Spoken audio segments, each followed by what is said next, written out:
Me alegra bastante que me les esté yendo bien, que empiecen a aprender bastante. Siempre el inglés es bastante necesario, sobre todo para esta parte de programación. Bueno, ¿cómo me les ha ido con el correo? Profe, buenas tardes. Hola, buenas Bien, tardes. sí, señor. Bien, profe, Bueno, yo ya ¿pudieron logré empezar? cambiar la clave. Sí, ¿Ya? sí, ya se ¿Está pudo. todo listo entonces? Soy Rocío de Pilar, profe, es mi primera clase hoy con usted. Las otras realmente había tenido como demasiado inconveniente. Me conecté el jueves y viernes a inglés. Ujú. Pero hoy estuve viendo un poco la primera y la mitad de la segunda sesión. Sí, señora. Espero no estar tan perdida ahora en estas próximas 2 horas. Ah, bueno. Bueno, sin embargo, lo que yo estoy tratando de hacer en esta primera semana, que yo sé que es un poquito compleja para ustedes, es desarrollar toda la temática, ir bastante despacio y hacer unos ejercicios, cuadrar ciertas cosas y sobre todo, y sobre todo tratar de trabajar. Me están diciendo que no se escucha nada. ¿Me están escuchando? Sí, Sí, profe. profe. Sí, profe, sí, señor. Me dicen que no me escuchan. Voy a quitar el video para que me escuchen de pronto un poco mejor, mejorar el audio. Bueno, entonces les venía comentando que estoy tratando de ir un poco despacio, sobre todo esta semana, hasta hoy. Voy a ir un poco despacio, voy a hacer un recuento de todo. Hoy en esta clase vamos a tratar de volver a trabajar todas las cosas. Voy a tratar de hacerlo lo más rápido posible. Eh, entonces, la idea de todo esto es que ustedes empiecen no solamente a revisar el material que venimos trabajando desde hace unos días, sino también que empecemos a fortalecerlo. ¿Listo? Bueno, no sé, ya todos están, ya hay 32 personas, 33 personas, entonces voy a empezar a compartir mi escritorio.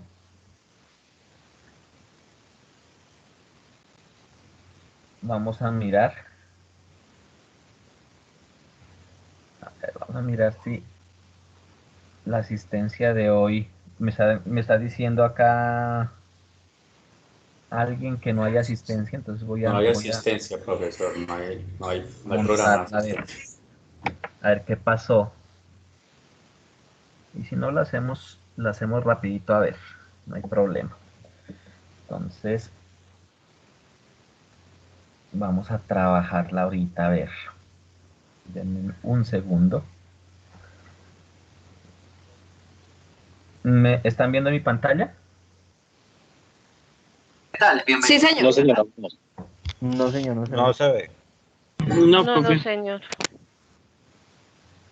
A ver, vamos a mirar. Lo que pasa es que no aparece el día de hoy, profe. Es como si no hubiese estado programado en el LMS. Ya lo voy a programar, no se me preocupe. Ya mismo. En un momento les cuadro todo, no hay ningún problema.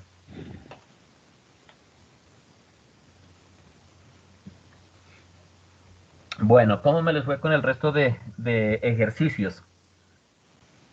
¿Sí los pudieron desarrollar? Sí, señor.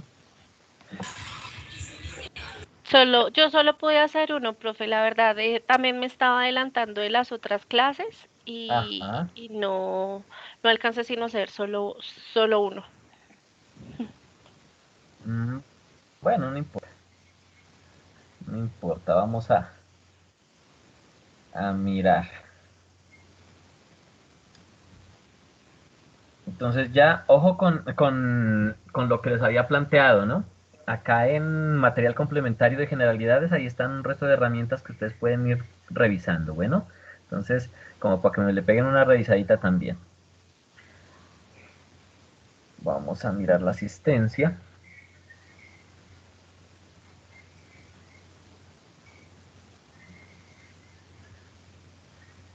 A ver qué es lo que está pasando.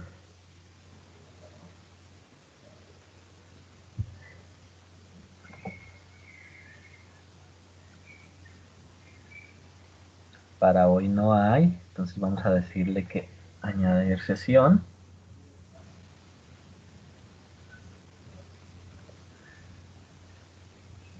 Vamos a decirle que la fecha es hoy, 8 de mayo.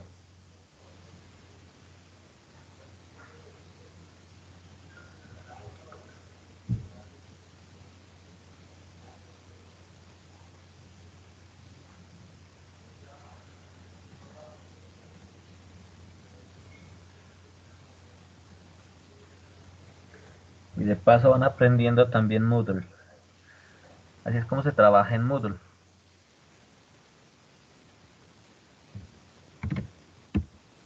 Clase número 4.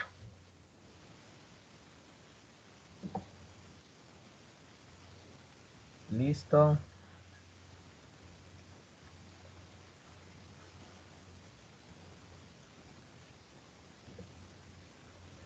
Y añadir. Listo, ya ahorita refrescan por favor y ya debe aparecerles todo. Bueno,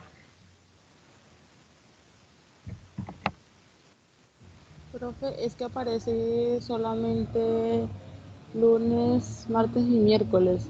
ya Ahora solamente aparece. lo que acabé de hacer hace que te Ya, permita. profe, ya está habilitado. De pronto tiene que refrescar ahí la página, pero ya está habilitado. Sí, profe, por este lado ya también se puso la asistencia bien. Ajá, sí, eso ya debe estar arrancando. Ya permite. Bueno.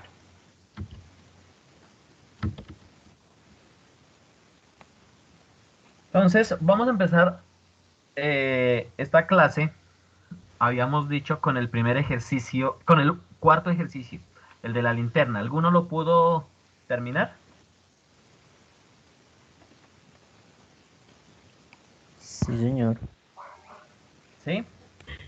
Bueno, entonces, cuéntanos, así con carretica nomás a ver qué fue lo que hiciste.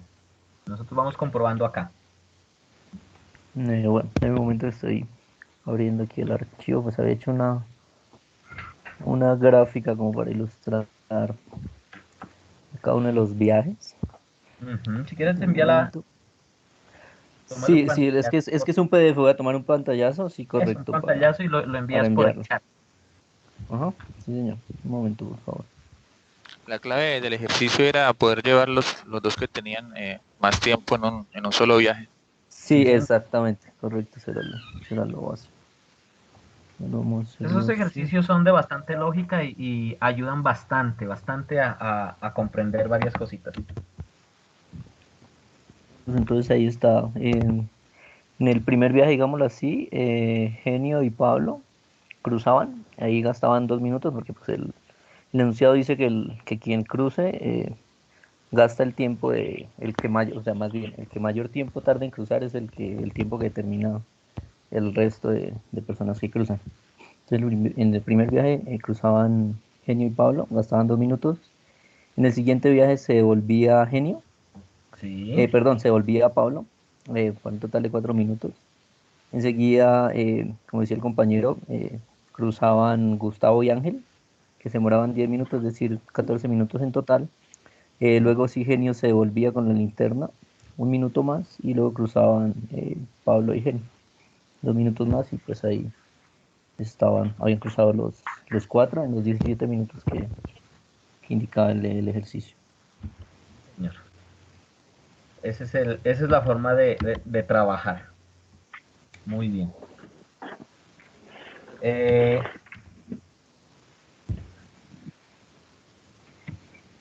¿Algún problema tuvieron con ese ejercicio?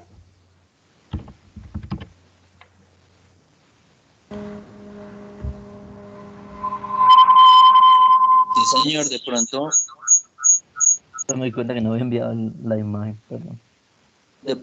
aquí escuchando al compañero, pues yo cometía el error de siempre ir como ¿Con el con la más misma rápido? persona o el mismo tiempo. Y iba y volvía con el mismo tiempo y no dejaba a nadie. Sí, señor, ese es uno de los líos, ¿no? Me pasó lo mismo, sí, gastaba, uno pensaba que de pronto con el que gastaba un minuto, si los ayudaba a cruzar a todos era así, pues no. Es un pequeño problema.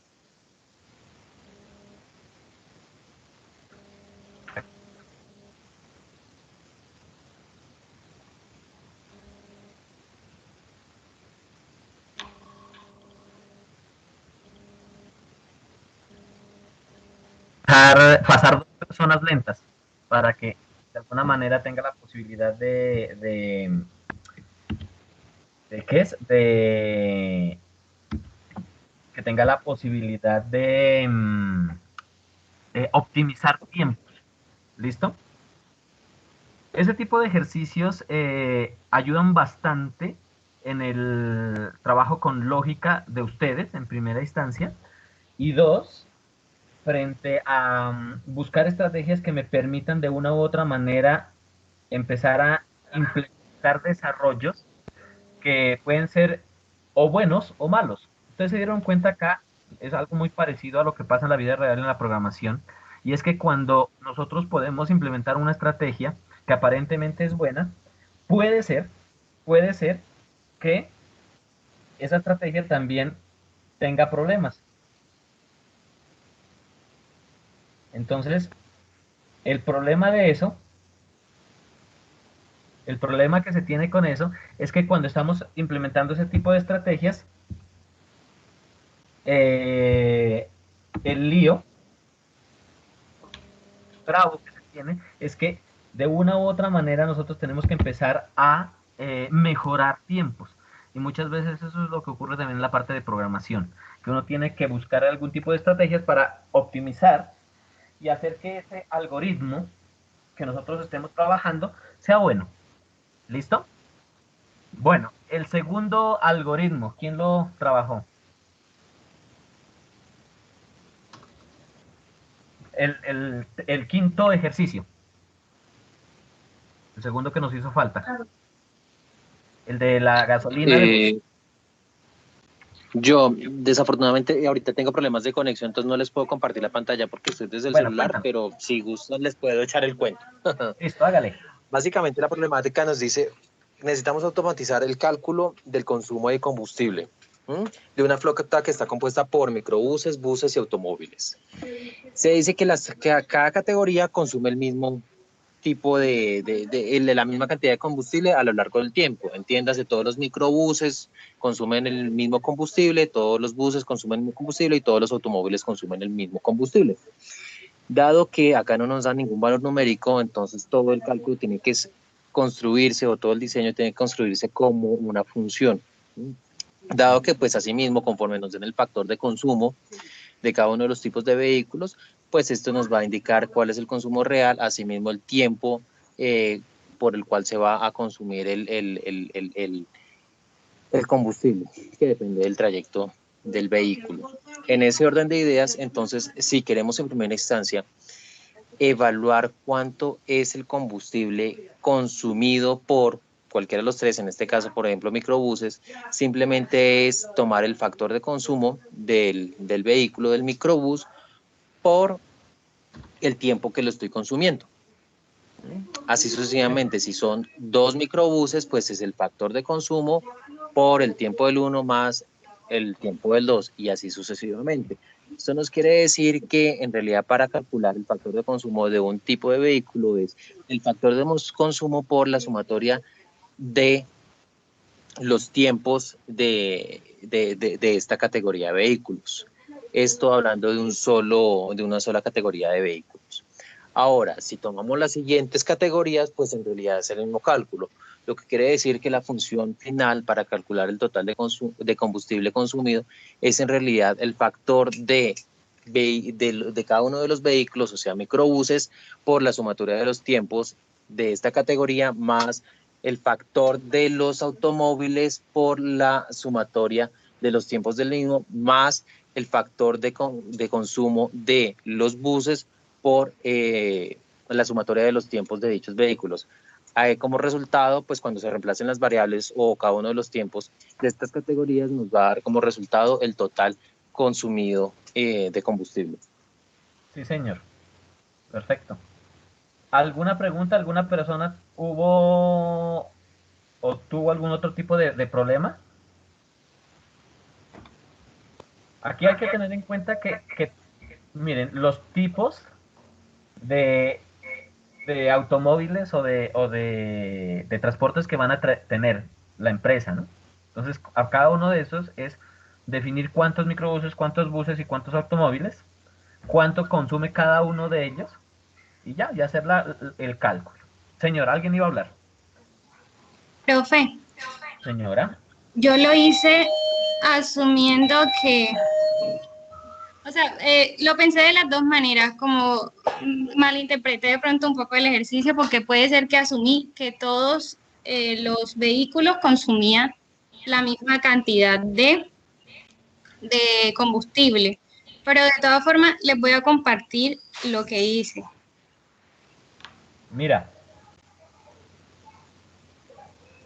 se supone que cada tipo de vehículo consume la Sí, misma cantidad. O sea que los microbuses consumen todos lo mismo, buses lo mismo y automóviles lo mismo. sí. De todas formas, le voy a compartir para que vea. Bueno, o sea, suponiendo que se pueda hacer como ingrese tiempo no sé, de buses o ingrese tiempo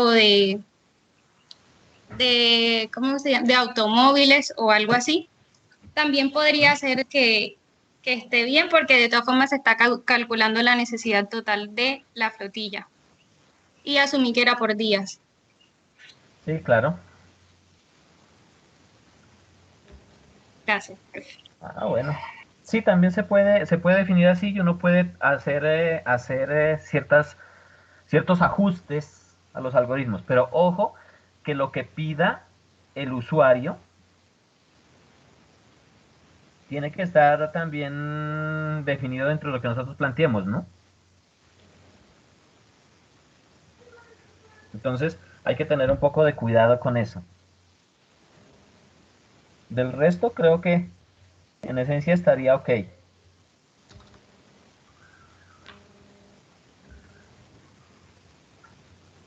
Ya lo estoy intentando. Ahí están viéndolo. Variables microbuses, digite cantidad de buses. Buses, digite la cantidad de buses, automóviles. Listo. Crea una variable con el dato de consumo de gasolina de un vehículo. Ingresa la cantidad de galones que consume un vehículo en un día, 10 galones. Número de días, ingresa la cantidad de días. Tiempo de combustible, consumo. Entonces sería conf por días. Y la flotilla sería microbuses más automóviles. Y después dice que necesidad total es igual a la flotilla por el T combustible, que sería la cantidad de combustible. Al final se llama la variable de necesidad total para obtener el resultado. Sí, está plausiblemente bien, con la diferencia que toca tener cuidado porque según el algoritmo o lo que necesita el usuario es que sí tenemos que trabajar con valores por separado. Bueno. ¿Listo? Profe, listo, profe, muchas gracias. Bueno, continuemos. ¿Quién tuvo la posibilidad de trabajar con alguno de esos jueguitos? Que se haya metido a trabajar. Yo jugué con Monkey. Varios. Yo también jugué Code Monkey. Code Monkey, ¿qué tal? ¿Cómo les pareció? Súper. Ya es muy Chévere. entretenido. Súper práctico. El problema es que después es versión pagada, después del nivel 22 creo que es, o 24. Ah, sí, de pronto El sí, 30. sí, sí. No, pero creo que no, alcanza otro poco más. Creo que es hasta las 50 y algo. No, sino que hasta el tienen que 30. registrarse, ¿no? No, hasta el 30 si está registrado no lo deja pasar. Bueno, pero allí sirve para un poquito de lógica, ¿no? Voy a buscarles otro, que yo tenía otro por allí, que eran 140 niveles y al final llegaba con ciclos y era de una tortuguita. Voy a buscárselos para compartirlos. Bueno, pero son herramientas muy chéveres, son bien chéveres y son didácticas. Bueno, y allí les enseña y allí ustedes pueden ir ya agarrando un poquito de no solamente lógica, sino también programación. Sin embargo, péguenle la revisada a los otros, a Check.io, Coding Game, A ver si de pronto pueden sacarle un poquito de tiempo. Bueno, muchachos, entonces, como les decía la compañera, vamos a hacerle hoy un poquito un poquito rápido esta parte, ¿listo? Para poder recopilar todo lo que hicimos en toda la semana y que, uno, repasemos, dos, tengamos claros los conceptos y tres, que los que están medio, que no pudieron ingresar o que tuvieron problemas, que de alguna manera nosotros podamos darles una ayudita y podamos igualarlos. Entonces empecemos por la parte de representación en memoria. Habíamos hablado que la representación en memoria de un computador es prácticamente ceros y unos, que pueden estar prendidos o apagados, y que esa es la representación en memoria. Acá hay que tener en cuenta que la memoria de un computador es prácticamente una rejilla. Una rejilla donde tiene muchas casillitas, y en cada casillita de estas va a haber un bombillito de estos, una resistencia, ¿listo? Y ahí es donde está la memoria, y ahí es como trabaja la memoria, y ahí es donde se coloca un 0, un 1, un 1, un 0, ¿listo? Y ese es el sistema de operación binario. Perfecto, eso ya lo habíamos visto. Listo. Ahora sí, ese código binario, ¿qué pasa? Que en términos de lo que... Esto es nuevo, ¿no? Hay cositas nuevas también. Entonces, ese código binario, adicional a todas las cosas que representa, generalmente como son posibilidades de 0 o 1, 0 o 1, entonces aquí hay una representación, dos representaciones, o sea que siempre vamos a trabajar en términos de 2. Por eso acá dice, mire, cada 1 en un número binario representa una potencia 2 según su posición. Entonces, miren, el ejemplo, el número binario 1, 0, 0, 1, 1, 0 representa el valor 38. ¿Por qué? Porque entonces, ¿qué es lo que dice? Miren, 2 a la 0, 2 a la 1, 2 a la 2, 2 a la 3, 2 a la 4 y 2 a la 5. Entonces, 2 a la 0, aquí yo puedo colocar un 0, un 1, 0, un 1, 0, un 1, 0, un 1, 0, un 1, 0, un 1. Entonces, donde está 0, pues 2 a la 0 por 0. 0 por 1. Aquí 2 a la 1, ¿cuánto da? 2. 2 Como hay un 1, por 2. 1. 2 por 2, 4. Entonces 1 por 4. 0 por 2 a la 3, ¿cuánto es? 2 por 2, 4 por 2, 8. Aquí 2 a la 4 es 16. 2 a la 5 es 32. Entonces aquí hay 31. Perdón, 1 por 32. Entonces den en cuenta que todo lo que sea 0 se va, ¿cierto? Entonces se va y se va. Entonces, ¿qué queda? 32 más 4, 34, 35. 36. Ah, perdón. 32, 36 y 1 por 2, 38. 38. ¿Listo? Entonces, des en cuenta que así es como se empiezan a representar los números en la parte binaria. ¿Por qué? Porque aquí entonces da 32, aquí da 4 y 2. Entonces, cada vez que aparezca un 1, automáticamente me empieza a generar un numerito, y esas son posiciones. De ahí por qué en nuestro disco duro, en nuestra USB, yo no puedo tener más de lo que está capacitado para tener. ¿Listo? Entonces, esta es la forma de representación. ¿Es claro hasta ahí? Un poquitico de matemáticas como para que ustedes entiendan que esto no es porque sí, sino que tiene una lógica, y ahorita que vamos a empezar a ver bytes, bits y todo el cuento, ustedes lo van a tener un poco más claro. ¿Listo? Sí, señor. Entonces, ¿qué pasa? Ocurre que cuando nosotros estamos trabajando con memoria, resulta que hay algo que se llama un bit. El bit es la unidad básica de memoria. Ojo, miren cómo se escribe. Bit es diferente de byte. Entonces, la unidad básica de memoria es el bit, que es un 0 o un 1, o sea, una casillita de esa rejilla que nosotros hicimos, eso es un byte. O sea, acá tengo mi memoria con miles de cosas, y esto que está aquí, esto es un bit. Ahora, un byte, mírenlo, acá está, que escribe acá, es un conjunto de 8 bits. O sea, 256 valores diferentes, desde el 000 hasta el 1, 8 veces un 1, que es un 255 en decimal.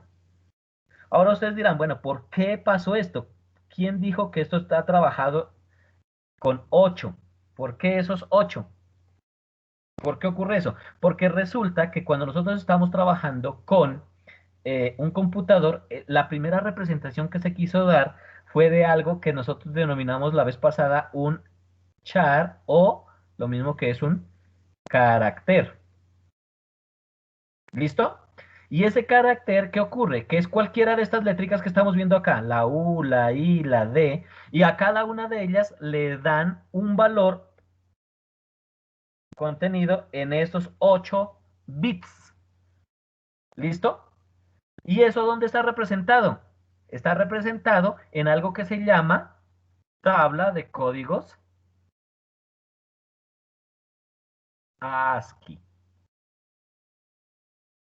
¿Listo? Entonces, si buscamos la tabla de códigos ASCII, allá le van a decir, ah, el 00000 está el valor, el 0001 está el valor, el 002, y aquí vuelve aquí a 0, está el valor. Y así empiezan a cada uno de estos valores numéricos, le empiezan a dar un valor de carácter.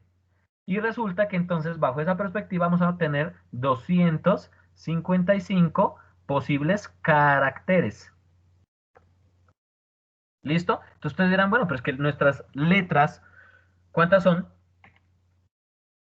Las letras del idioma español, ¿cuántas son? Como 39. 32, 34. 28. 32. Son 28. 28. Así 29, es. no. La ñ. Sí, porque se quita la, Sin ñ, sin ella. la H, la LL y la Sí, lo que R. pasa es que la doble L, la doble R no se la tiene en cuenta. No se Es cuenta. como... Y la C y la H tampoco. No, la H sí se toma en cuenta. La H sí, Claro, porque es La un H carácter. no se me refiero a la Che, la CH. La che. Ah, sí. CH es por aparte. A pesar de Chosa. que es parte del idioma, acá no se tiene en cuenta. Entonces van a ser 28. Pero resulta que cada una de esas letras va a tener, por ejemplo, casos especiales. La ñ, que es la... ¿Ustedes sabían que es la misma N pero tildada? Sí, señor. Se llama una virgudiña. ¿Listo? El cosito de la ñ. Vamos a tener las vocales tildadas. La A tildada, la E tildada, la I tildada, O tildada, U tildada. ¿Listo? Y todas esas son adicionales. Pero adicional a esos caracteres también vamos a tener qué cosas. Por ejemplo, que una cosa es la A y otra cosa es la A. ¿Listo? Entonces, cuando estamos trabajando con caracteres, también tenemos que hay A mayúscula y A minúscula y son diferentes. Por eso es que a veces, no sé si de pronto en donde ustedes hayan trabajado o cuando ustedes ingresan sus correos, en sus passwords le dicen que es una cosa que se llama case sensitive. Por acá la voy a escribir. Case sensitive. ¿Qué es case sensitive o sensitivo al caso? Esto, que es diferente trabajar con A trabajar con A minúscula que con A mayúscula. ¿Listo? ¿Es clara esta diapositiva? Sí, señor. Entonces, diferencia Sí. entre bit y byte. Ahora, el byte es la unidad mínima de valor. ¿Listo? Es la unidad mínima de valor. ¿Por qué? Porque ya tenemos valores acá, miren. Acá, esta es la unidad mínima de información, pero esta es la de valor. Ojo con esto. Listo. Cantidades de memoria, ojo con esto también. A veces uno cree que lo maneja, pero tiene problemitas. Recuerden que siempre vamos a trabajar con múltiplos de 10. Por eso dice 2 a la 10, 2 a la 10, 2 a la 10. ¿Listo? Entonces uno llega y dice, un kilobyte es igual 2 a la 10 bytes. Ojo, estamos trabajando sobre bytes. O sea, sobre 8 bits. ¿Cierto? Por eso es que si ustedes se dan cuenta, miren, un kilobyte no es completo un 1000, sino 1024. Pero para efectos de saber y conocer, aquí dicen, ah, no, un kilobyte es 1000 bytes. ¿Listo? Pero dense en cuenta que hay 24 bytes por ahí sobrando. Bueno, entonces, sobre todo eso, si ustedes quieren seguir profundizando en esta parte, a veces hay problemas cuando se trabaja con variables grandísimas, por ejemplo, números que sean de billones, trillones. Entonces, ahí empiezan a tener problemas y esto puede ser un problema. Bueno, entonces un kilo, un mega, miren, un giga, 2 a la 30 bytes, y un tera, 2 a la 40 bytes. ¿Listo? Entonces esto como por darles un brochazo general de las medidas de cómputo. Ahora bien, resulta que los enteros son representados por lo general utilizando 2, 4 u 8 bytes. Por eso, ¿se acuerdan cuando yo les decía, miren, que 2 bytes pueden estar trabajando en el rango de 0 a 65.536 en enteros sin signo, si mi lenguaje de programación trabaja con 2 bytes? Resulta que Python está trabajando, la versión 2 está trabajando con 4 y la versión 3 ya trabaja con 8. ¿Listo? Por eso hay mayor cantidad de posibilidad. Pero si trabajase con 2, miren los rangos que se tienen de enteros, sin signo y con signo. Bueno, o sea que una variable entera que se llame A podría almacenar esto. ¿Qué dicen? Si estamos trabajando con esto, con Sí, signo, señor. ¿podrían? No. Sí, sí. Con 2 bytes no. Si No. es con 2 bytes y con signo, no podría, porque miren que se pasó, miren. Pasó 3. Entonces, ahí tenemos problemitas. ¿Listo? Entonces, esto es fundamental porque muchas veces uno, sobre todo cuando asume ciertos valores de las variables, uno dice, uy, ¿por qué me falla el programa? Y le falla muchas veces por esto. Bueno, entonces hay que tener un poquito de cuidado. Los reales, lo que yo les decía, son representados en dos esquemas, con punto flotante, real representado como un entero, y un byte adicional que indica la posición del punto. ¿Qué quiere decir esto? Que yo represento esto, 3.1416, supongamos. Pero entonces, la representación esto en flotante es 31416 y otro byte adicional, que lo voy a tratar de diferenciar diciendo 1. Entonces, ¿qué quiere decir ese 1? Ese 1 quiere decir que después de la posición 1 va el punto flotante. Así es una forma de representarlo. Y el de punto fijo real es representado como una mantisa y un exponente, que son representados como enteros. Entonces, como están planteados acá, miren. Mírenlo. Aquí está. Entonces, es 1, 2, 34, 56, 7, 89 por 10 a la 4. Entonces, aquí ya estamos trabajando con un número de tipo punto fijo. ¿Listo? Esas son las dos representaciones. Generalmente el computador que utiliza esto, punto flotante. Ahí para que no se me confunda. Ahora, alfanuméricos, lo que yo les decía, representados en la codificación ASCII, se asigna a cada valor un valor numérico por un byte. Entonces el carácter A, por ejemplo, miren, aquí ya está el ejercicio, el carácter A es el 65, mire. Entonces, si ustedes hagan la prueba en Word, digiten Alt y con su teclado numérico le dan 65 y sueltan. Y les va a oprimir, o mejor dicho, les va a mostrar el carácter A. ¿Listo? A mayúscula. Entonces, ahí está trabajado y aquí está definido. Entonces, el B mayúscula es el 66. Miren, entonces 65 AB, el C debería ser el 67. ¿Listo? Entonces, almacenamiento de información. Existe código ASCII para cada uno de los caracteres. Entonces, ¿se acuerdan que yo les hablaba de que el código ASCII estaba representado por 255 caracteres? Entonces, ¿dónde están el resto de caracteres? Pues el 0 también para los códigos ASCII es un carácter? Obviamente uno dice, ¿cómo así? Si el 0 es un número, ¿cómo se representa como un carácter? Sí, porque yo lo puedo guardar como si fuese un carácter y se representa como el número 48. Lo que pasa es que el computador ya entiende muchas veces cuando yo le defino ese carácter, no es un carácter sino es un entero, entonces él ya sabe que es un número y lo va a tratar como un número, no como un carácter. Porque al final de cuentas este es un símbolo, ¿listo? Asimismo el asterisco es el 42, el punto y coma es el 59. Entonces cuando ustedes tengan problema, oiga, ¿cuál es me regalaron un portátil de Estados Unidos y resulta que en Estados Unidos como no está la ñ, entonces, ¿cuál es la ñ? Entonces uno tiene que ir a buscar, creo si no estoy mal, creo es el 165 si no estoy mal, la ñ, y usted le da al 165 y ya le debería dibujar la ñ y no tiene problema. ¿Listo?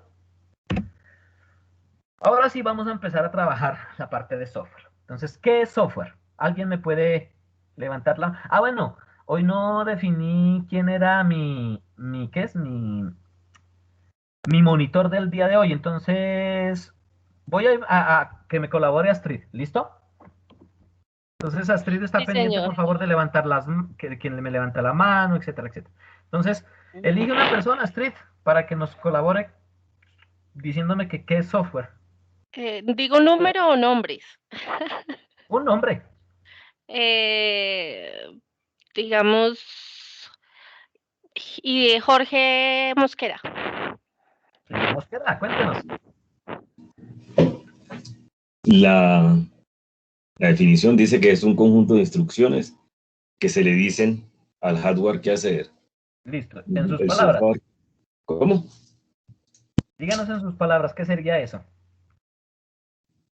En mis palabras, eso pues son instrucciones, líneas de código que se crean o se generan a un nivel entendible quizás para nosotros de cierta manera, pero al final quien las interpreta será la máquina ejecutando lo que se le dice, las instrucciones que se le dicen. Ok, muy bien. Entonces, al final de cuentas, mire, el software es algo que no lo podemos ver, ¿listo? Pero que está en el computador y que este software hace algo. Entonces, algo fundamental que le hace falta a esta partecita de aquí es que hace algo. Cualquier cosa que usted tenga instalado en su computador sirve para algo. Independientemente de que usted lo utilice o no lo utilice, este software va a hacer alguna cosa que usted necesita. ¿Listo? Entonces, un procesador de texto como Word para hacer sus documentos, no sé, el PowerPoint o ¿cómo se llama este? El browser. ¿Listo? Entonces, ese me sirve para hacer algo. Ahora, el lenguaje de programación. El lenguaje de programación es un software también, pero ese lenguaje de programación me va a permitir escribir ese software. ¿Listo? Y por ende, viene la otra parte, que es un programa, que es la representación de algún software. Entonces, este software se representa en una estructura con un lenguaje específico. ¿Listo? Entonces, ojo con estas palabritas que son fundamentales para que ustedes entiendan y comprendan todo este cuento de la programación. Ahora bien, Profe, miren cómo es la arquitectura de software. profe, Señora. hoy encontré una definición de programa y me gustó. ¿La puedo compartir? Claro que sí, dinos. Bueno, dice, es una serie de instrucciones, programa, una serie de instrucciones que se siguen paso a paso para completar una tarea. Es una receta para un ordenador. Sí, señora. Clarísimo. Perfecto. Eso es clarísimo. Ahí está explicado de forma muy clara para qué y cómo funciona esto. Miren cómo está la arquitectura. Y ahí de pronto podemos mirar lo que plantea nuestra compañera frente a lo que está definiendo cómo trabaja el software. Cómo es la arquitectura de software que nosotros vamos a desarrollar. Entonces, miren, nosotros tenemos un hardware, ¿cierto? Eso ya nosotros lo sabemos. Un hardware que puede ser un computador, teclado, mouse, CPU, mi screen, mi pantalla. Acá tenemos un lenguaje de máquina que nosotros habíamos dicho que eran ceros y unos, ¿cierto? Esos ceros y unos, de alguna manera, así fue como arrancó todo y aquí empezaron a programar, pero después dijeron, no, vamos a crear un lenguaje ensamblador. ¿Se acuerdan que cómo le llamábamos? Perdón. Assembler. Assembler. Perdón, aquí. Assembler. ¿Listo? Este es el lenguaje ensamblador, que son unas rutinas que son un poco más entendibles para los humanos, pero que todavía seguían siendo difíciles. Y al final, nosotros tenemos ya un lenguaje de alto nivel, que acá ya es donde está COBOL, Python y todo lo que quieran. Entonces, den en cuenta que, miren, el sistema operativo, miren lo que hace. Este sistema operativo está ubicado sobre estas tres cosas. ¿Por qué? Porque el sistema operativo es un lenguaje, es un programa que está montado para estas tres cosas y que maneja y administra esto que está acá. Eso es lo que hace un sistema operativo, llámese Windows, Linux, MacOS, lo que ustedes quieran. Y sobre este sistema operativo yo monto herramientas. El Word, el Office, el Python, lo que ustedes quieran. Y también monto aplicaciones. ¿Listo? Entonces, esas aplicaciones están también ya definidas dentro de este sistema operativo. ¿Para qué? Para poder o hacer esto o hacer otras cosas. Entonces, de alguna manera, esto ya empezamos a trabajarlo de una manera un poco más lógica en términos de cómo y dónde nosotros vamos a estar ubicados. ¿Dónde nosotros vamos a estar ubicados? Aquí, en un lenguaje de alto nivel, para poder hacer todo este camino y llegar hasta acá, hasta manipular a quién, a este computador. ¿Listo? Bueno, ahora des en cuenta cómo el sistema operativo también tiene unas flechitas hacia allá, ¿no? ¿Por qué? Porque esto, el lenguaje que nosotros estamos haciendo, los programas que nosotros estamos haciendo, van a interferir también con el sistema operativo, porque él de alguna manera va a tener control sobre quién, sobre este hardware. Bueno, lenguaje de máquina. Habíamos hablado de que era un único lenguaje que entiende solamente el hardware de la máquina. Es específico para hardware, para procesadores y dispositivos. Es uso exclusivamente el sistema binario. Estructura de una instrucción. Entonces es un código y un argumento. Y el programa es almacenado en memoria, contiene instrucciones y datos. Eso es lo que se define como un lenguaje de máquina, que es el que estamos definiendo acá. ¿Listo? Con ceros y unos. Ahora, el lenguaje ensamblador, lo que yo les decía, usa mnemónicos, palabras cortas escritas con caracteres alfanuméricos, para codificar las operaciones. Los datos y o direcciones son codificados generalmente con números en sistema hexadecimal. ¿Qué es un sistema hexadecimal? ¿Alguien por ahí? Es un sistema numérico que se compone por 6 dígitos o números, así como el binario se compone por ceros y unos, el hexadecimal es por 16. 16, muy bien, ya le iba a corregir, son 16. ¿Por qué? Porque son los mismos, el 0 hasta el 9, y de ahí empieza A, B, C, D, E, y hasta ahí. ¿Listo? Ah, no, hasta F, perdón. Jefe, De ahí, no sé si a ustedes se les ha ocurrido mirar cómo uno trabaja con colores. ¿Ha mirado eso? Generalmente el código, no sé si ustedes hayan escuchado de un código que se llama el RGB. Sí, el código de colores. Cada color tiene un número. rojo, verde y azul. Ajá. Forman la combinación de 16 millones de colores. Este es rojo, este es verde y este es azul. Y aquí uno, por ejemplo, puede decir 00 FF CC. Y esto representa un color. ¿Por qué? Porque me dice, oiga, ¿qué número de 0 a 16 le coloco en rojo? ¿Cuánto? Es como si ustedes tuvieran un cuentagotas y le dicen cuántas gotas de rojo, cuántas gotas de verde y cuántas gotas de azul para poder generar el color final, que no sabemos qué es acá. ¿Listo? Entonces, resulta que acá, en este lenguaje ensamblador, se trabaja con este hexadecimal. ¿Listo? Eso es como para que ustedes lo tengan ahí pendiente. Es específico, aunque no único, para cada lenguaje de máquina. Y la estructura de una instrucción es el mnemónico y los argumentos. Entonces, por ejemplo, un mnemónico normal en Assembler es decirle write 16, por ejemplo. Entonces, ¿qué es lo que yo estoy diciéndole? Que escriba 16 en una posición de memoria. Pero acá yo tengo que primero decirle mem, entonces en la memoria FF 0011, por decir algo. Ubíquese allí y escriba esto. Entonces, si ustedes se dan cuenta, miren este lenguaje como es tan difícil. Entonces no sería fácil programar, bueno. Menos mal, esto ya no existe. Bueno, no existe, no, ya no se lo trabaja mucho. Entonces, el lenguaje ensamblador tiene dos partes. Una parte que es el software, que generalmente está escrito en lenguaje de máquina, y otro que es el cargador. Ese cargador lo que hace es que me ejecuta ese código que yo hice como ensamblador. ¿Listo? Ahora, el lenguaje de alto nivel ya viene por otro lado, y es que ya está basado en una estructura gramatical. Ojo con esto, porque nosotros ya acá, generalmente nosotros tenemos que nuestra estructura gramatical de todos los lenguajes es el inglés. Por eso que ustedes están viendo inglés.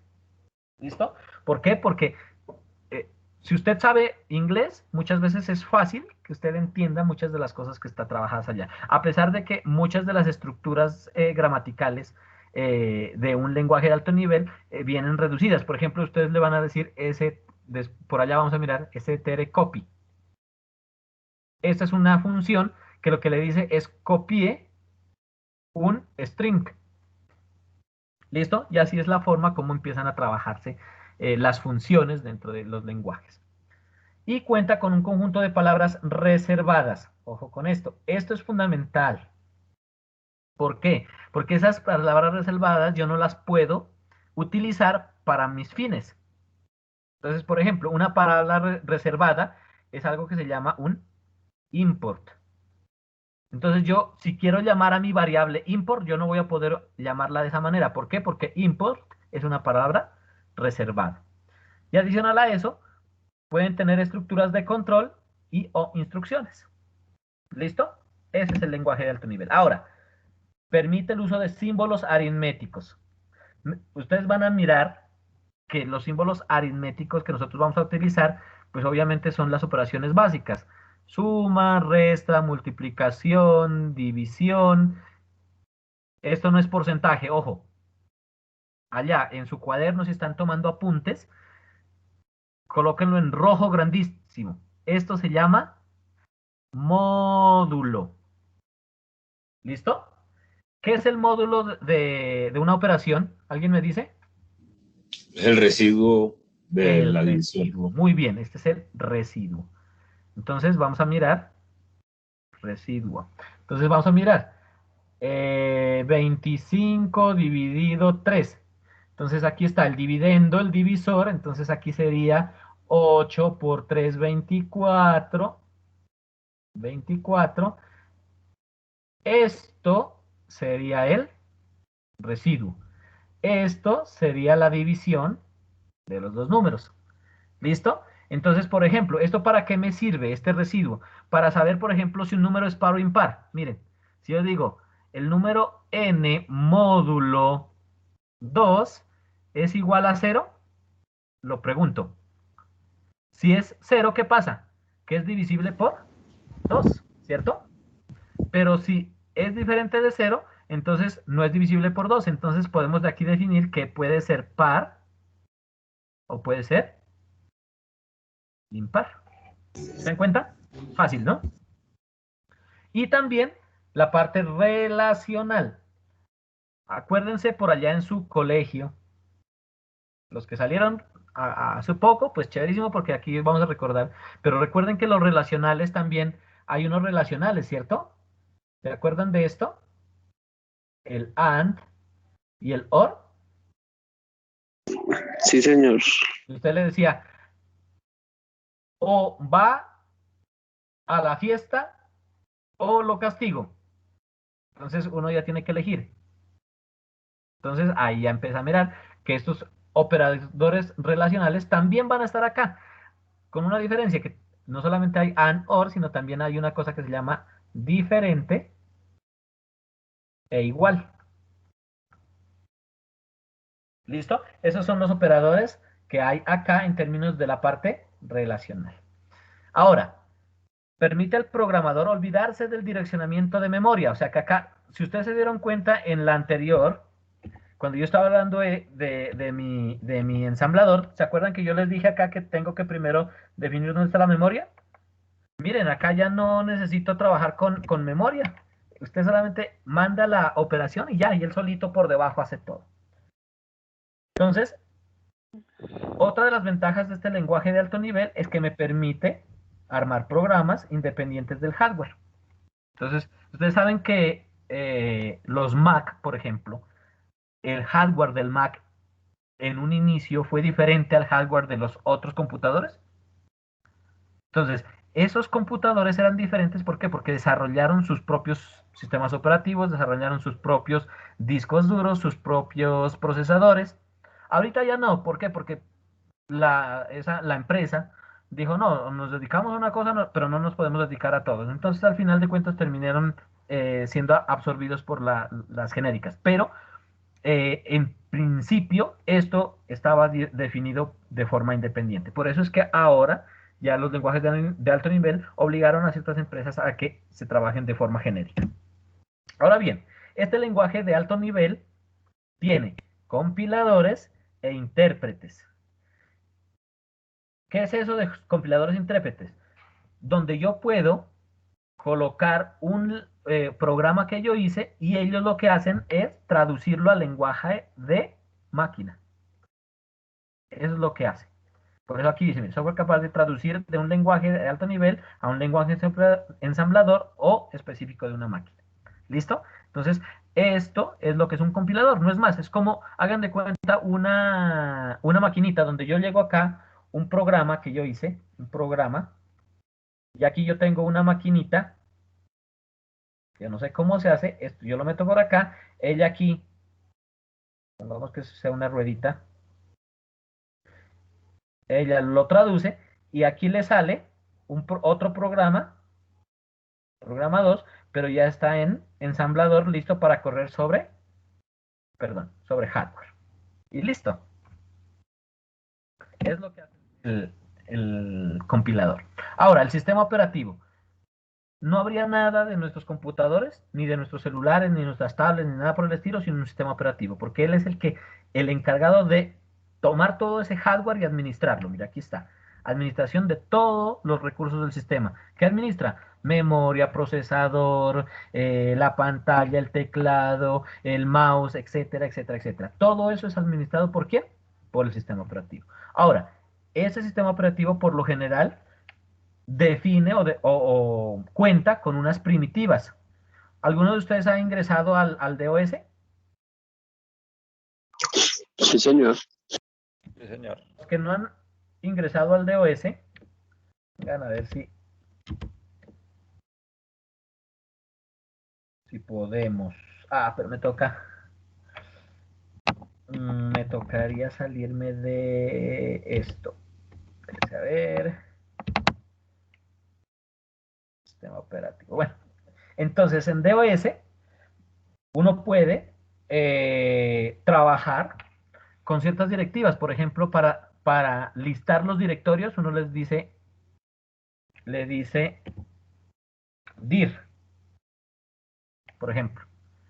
Le teclea y le da enter y eso le muestra todos los directorios de su carpeta donde está ubicado. Y ahí hay muchos comandos que uno puede hacer. Ahorita no sé si ustedes han visto empleos y hay mucha gente que trabaja directamente sobre este tipo de herramientas, sobre una cosa que se llama PowerShell. El PowerShell es un DOS más poderoso, digámoslo así de esa manera, pero es propio para sistemas operativos Windows 8 para arriba. ¿Listo? Y con esto uno puede hacer muchas cosas a nivel del sistema operativo y para programar ciertas tareas y cosas por el estilo. Entonces, por eso es que se está trabajando mucho en PowerShell. Bueno, esto generalmente es escrito en un lenguaje de alto nivel, ese sistema operativo, o también en lenguaje ensamblador o lenguaje de máquina, pero por lo general ahorita ya está siendo trabajado siempre en lenguaje de alto nivel. Por ejemplo, no sé si ustedes saben en qué está hecho Linux. Mayoritariamente en C. En C, sí señor, muy bien, está Sí. hecho en C. C y C++, ¿no? Y des en cuenta de una cosa, no sé, ¿se acuerdan cuando empezaron con el cuento de los Huawei que les iban a quitar el sistema operativo? ¿Alguno de ustedes se enteró Sí. el nuevo sistema operativo de Huawei sobre qué estaba hecho? Android. Sobre IOSP. ISB, ese. iOSB, sí señor. iOSB, ese es el sistema operativo para Huawei sobre el cual se iba a montar todo. Entonces, des en cuenta cómo allí uno ya empieza a mirar y a entender todo este cuento de los sistemas operativos. Bueno, ahora, las aplicaciones. Las aplicaciones ya son software que le permite al computador realizar una tarea específica. ¿Listo? Entonces, cosas como estas son procesador de textos, hojas de cálculo, browsers, etcétera, etcétera. ¿Listo? Y las herramientas ya son cosas específicas de quién? Del sistema operativo. Por ejemplo, en el sistema operativo tenemos, no sé si ustedes saben qué es una cosa que se llama el desfragmentador.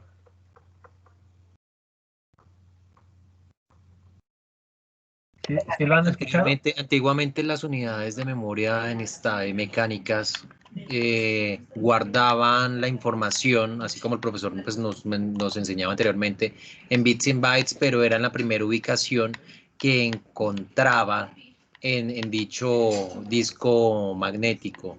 Entonces el desfragmentador, como su nombre lo que hace es básicamente coger esos fragmentos y agruparlos con una secuencia lógica, aumentando así la eficiencia en la lectura de dicha información en el disco duro y adicionalmente teniendo otros beneficios sobre el sistema de archivos del mismo.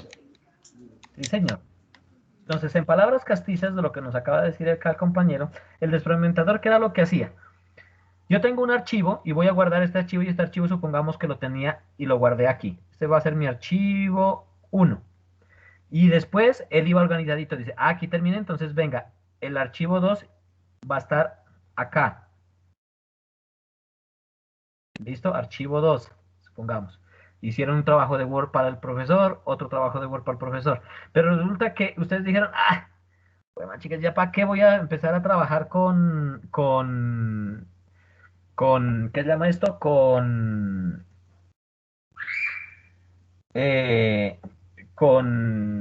este archivo que está acá, con este archivo 1. Entonces cogieron y borraron este archivo que está aquí. Este archivo lo borraron, ¿cierto? Pero el computador cuando fue a crear el archivo número 3 dijo, va a ser este pedazo de aquí más este pedazo de acá. Ese va a ser el archivo número 3. Entonces, ¿qué pasaba? Que iban quedando estos huecos. Entonces, por acá otro archivo y quedó este hueco. Entonces, el desfragmentador lo que hacía era reubicar. Entonces, pasaba este acá, y los iba organizando para poder optimizar espacio. Eso es lo que hace el desfragmentador. De hecho, no es antiguo.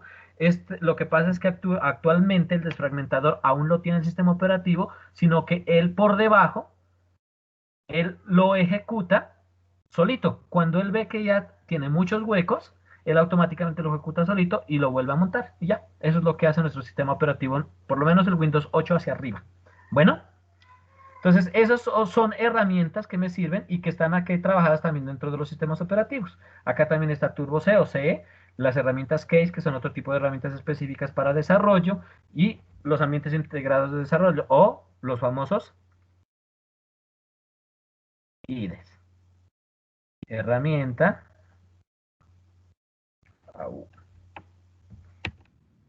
integrada de desarrollo, IDE. ¿Listo? Por cierto, les pido disculpas por la létrica, pero es que hacer esto a punta de cursor es un camello. Bueno, entonces, perdón por la letra, tratemos de entender. Yo sé que parece letra de guerrillero, pero bueno, ahí hago lo que puedo. Bueno. Pero se entiende, profe, que es lo importante. Se entiende. De doctor. Listo, entonces miren cómo ahora ya esa arquitectura de alto nivel, miren cómo, ¿se acuerdan cómo la presentábamos al principio? Miren ahora cómo está. Entonces, mire, lenguaje de máquina, ceros y unos, mírenlos acá. Ahora dice adicionar R1 en F4, mover F4 a C2. Esto es lenguaje ensamblador. Y miren cómo acá ya está algo de alto nivel. Y aquí están haciendo un ciclo. Esto era un lenguaje antiguo que se llamaba, o bueno, de hecho es una cosa que se llama COBOL. ¿Listo? Entonces, miren cómo este lenguaje de alto nivel ya en lo que se tiene que ir convirtiendo para llegar acá. ¿Listo? Listo. Entonces, ahora sí vamos a la parte de definición de problemas. Entonces, ojo con esto. Eso lo dijimos la clase del miércoles, si no estoy mal. ¿Listo? Martes y miércoles. Entonces, vamos a recapitular. Se tiene un problema, ojo con esto, cuando se buscan variables desconocidas que cumplan con ciertas condiciones y o relaciones dadas respecto a una serie de variables conocidas. Entonces, si vemos los ejercicios que hicimos al inicio, el miércoles, se van a dar cuenta de que siempre buscábamos llegar a ¿qué? A un estado final, conociendo un estado inicial y unas variables específicas. Por ejemplo, tomemos el caso de los camiones. Teníamos que buscar esas variables, preguntárselas al usuario para que se vuelvan para que sean unas variables conocidas. Bueno, entonces, ojo con esa definición de problema, es fundamental. Ahora bien, cuando yo busco solucionar un problema, es encontrar esas variables desconocidas. ¿Cómo las vamos a encontrar? De alguna manera. De ahí porque hay una cosa, un paradigma que se llama caja blanca. Hay otro que se llama caja negra, ¿no? La caja negra, ¿qué es? Por ejemplo, yo compro un celular. Aquí está mi celularcito. Antenita, su pantalla, touch, etcétera, etcétera. Supongamos que ese va a ser mi celular. ¿Alguno de ustedes sabe cómo funciona, cómo trabaja ya destapado su celular? Cuando se cae y se rompe todo, se ve todo. Bueno, ¿pero sabe cómo funciona? ¿Cómo trabaja? No, profe, yo no, personalmente. Primero lo primero. Por medio de integrados y chips, pues Sí. que viene también programado. Sí, esa sería la forma de trabajo, pero al final de cuentas si uno le dicen, oiga, ¿y para qué es este chip? ¿Para qué es este alambrecito que va aquí? ¿Y este diodo que está acá? Uno no sabe realmente cómo funciona, ¿cierto?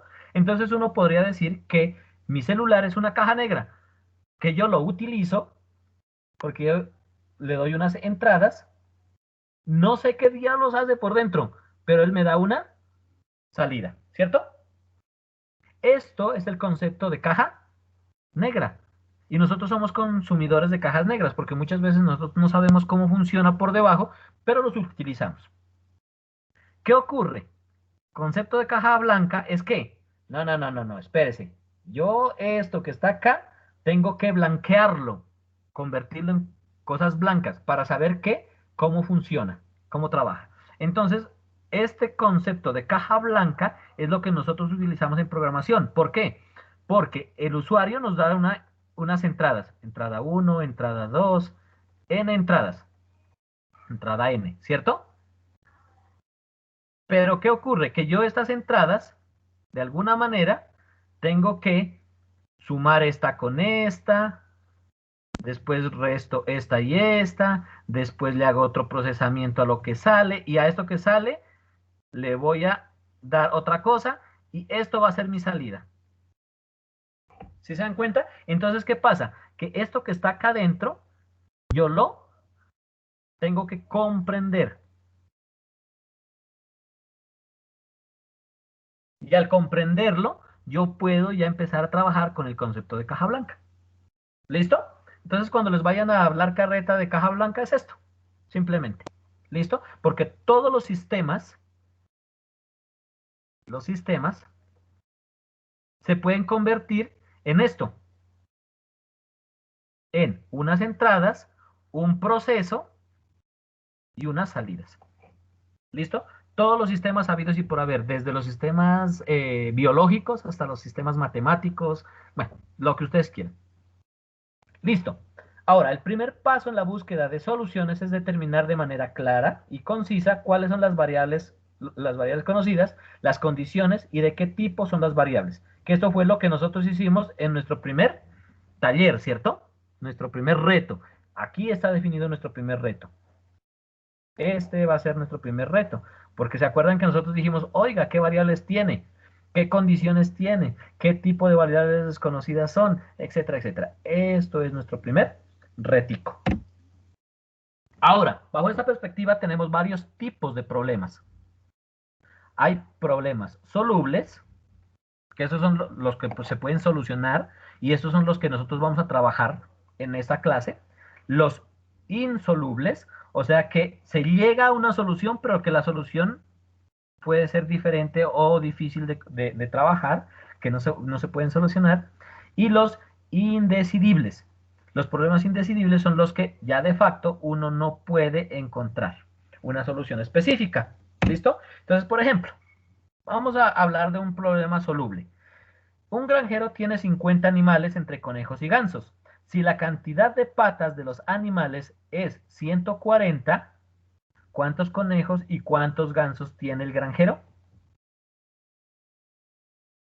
Entonces, si se dan cuenta que aquí ya empieza a trabajarse con ciertas variables conocidas y desconocidas, y esos gansos sabemos que van a tener 2 patas y estos que van a tener 4 patas. ¿Listo? Entonces, ¿cuántos conejos y cuántos gansos tiene? Entonces, aquí podemos definir una infinidad, bueno, no infinidad, pero varias soluciones. ¿Cierto? Luego, es soluble. De alguna manera es soluble. Bueno, o solucionable. Cuando estamos trabajando con un problema soluble, vamos a definir que esas variables conocidas, en este caso, para nuestro ejemplo, es la cantidad total de animales, la cantidad de patas totales. Miren. ¿Listo?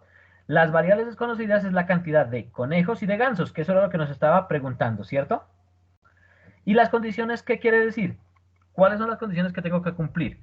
Y esas condiciones pueden ser que la suma de conejos y gansos es igual a 50, la suma de las patas de los conejos, 4 por cada uno, y de los gansos, 2 por cada uno, es igual a 140. Entonces miren que aquí ya tenemos unas condiciones que cumplir.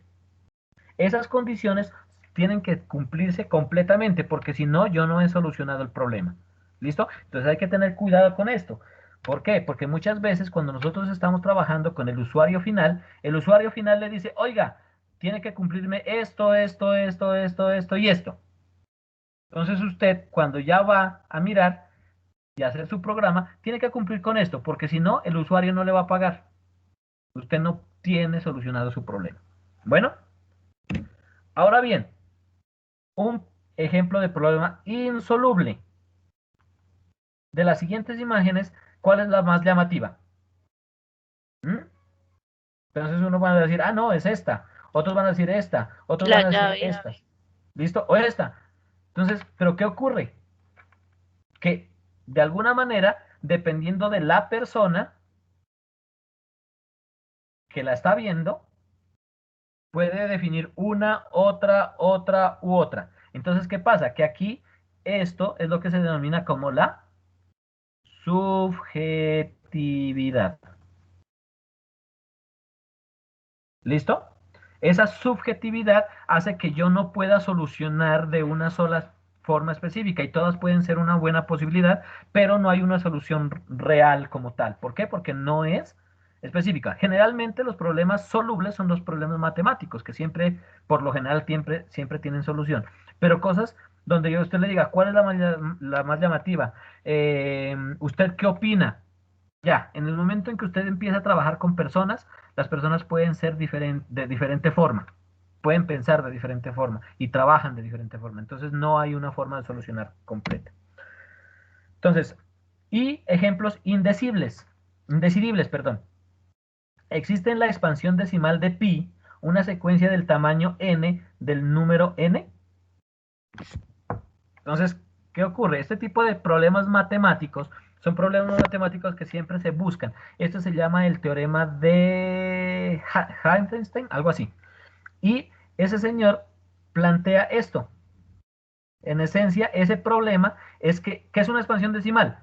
Colocarle a este número pi, ustedes saben que este número pi es infinito, ¿cierto? 3.1416, ta, ta, ta, ta, ta. Entonces él dice que al expandir esta secuencia, una secuencia del tamaño n, o sea, con n tal cosas, del tamaño número n. Entonces, ¿qué es lo que no se puede definir? Que sí, usted puede encontrar más y más y más y más. Creo que ahorita ya van, creo que en la 70 y punta el número, porque hay un algoritmo para poder generar las cifras del pi. Pero si usted va, pueden ir en la número 72, pero si usted busca la 73, entonces tiene que, se puede definir, pero toma tiempo. ¿Por qué? Porque es cálculo matemático. ¿Listo? ¿Es claro lo de indecidible? Sí, señor. Bueno, ahora sí, algoritmo. ¿Qué es un algoritmo? Ojo con esto, voy a tomarme el atrevimiento de leerla porque esta es una de las definiciones más genéricas de algoritmo. Dice, secuencia bien definida. ¿Se acuerdan cuando yo les decía que esto es una receta? Y tomando las palabras que nos dijo hace un momento la compañera que decía, es una receta para el computador. Miren, acá aparece, bien definida. En una receta, a usted le dicen cuántos litros, a qué temperatura, que si lo tiene que colocar en una olla o en un sartén, etcétera, etcétera. Es bien específico. Acá también es una secuencia bien definida y finita. ¿Qué quiere decir?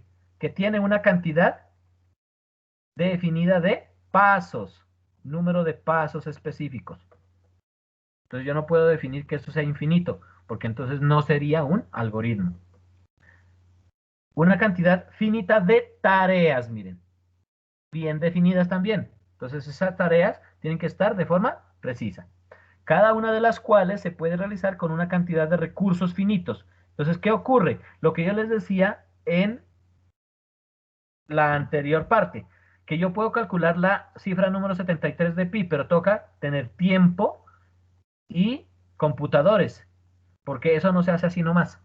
¿Listo? Entonces acá, por eso es que esos recursos finitos de tiempo es que uno tiene que empezar a trabajarlos. ¿Por qué? Porque de alguna manera, si bien es cierto, nuestros computadores, nuestros celulares, ya tienen una gran cantidad de memoria, espacio en disco, etcétera, etcétera, llega un momento en que ellos también se pueden pausar, detener. ¿Por qué? Porque los recursos están siendo utilizados para otra cosa, o usted llenó su memoria, su computador, y empiezan a tener problemas. ¿Listo? Entonces hay que tener cuidado con esto. ¿Por qué? Porque los algoritmos, muchas veces, si uno no los hace bien, puede hacer que estos recursos finitos se agoten. Bueno, de hecho, bueno, cuando veamos ciclos, les voy a enseñar la primera forma de virus que existió. ¿Listo? Características de un algoritmo. Ojo con esto. Es preciso. O sea, muy puntual, claro. ¿Listo?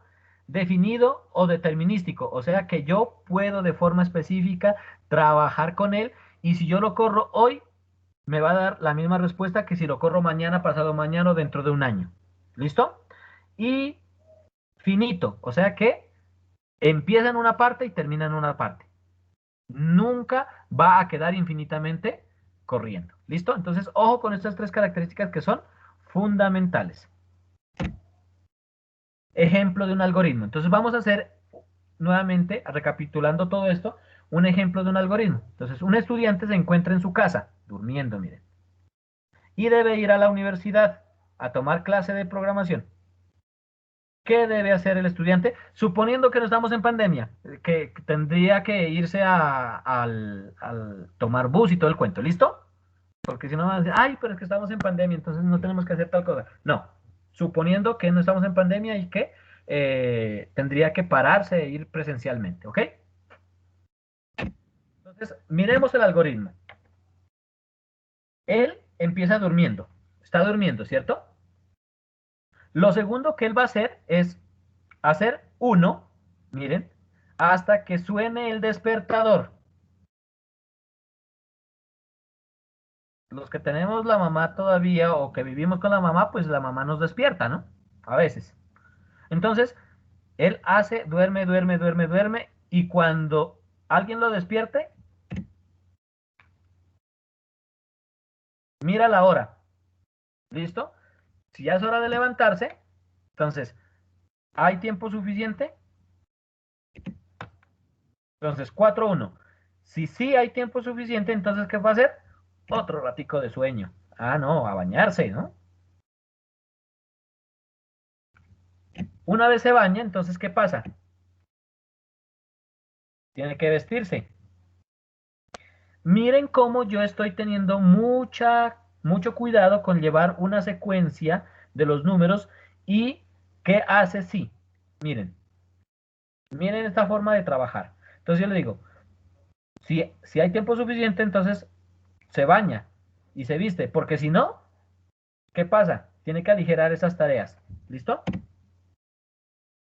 Lo segundo, tercero, perdón, desayuna. ¿Qué pasa si no hay tiempo suficiente? Cochino. Sigue durmiendo. Cochino, ¿qué pasó? No se bañó, mire. De una se vistió porque no puede salir en peloto a la calle, ¿cierto? Entonces tiene que, o se baña o se viste, porque si no tiene tiempo tiene que desistir de una de las dos. Entonces se viste, y una vez hecho esto, entonces ahora sí, se lava la boca, ni siquiera desayunó, se lavó la boca, despedirse de la mamá porque si no, no hay almuerzo.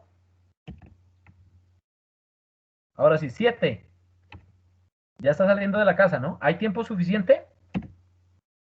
Entonces, si hay tiempo suficiente y ahí faltarían unas cosas adicionales, pero traté de hacerlo lo más sencillo para que lo entendamos.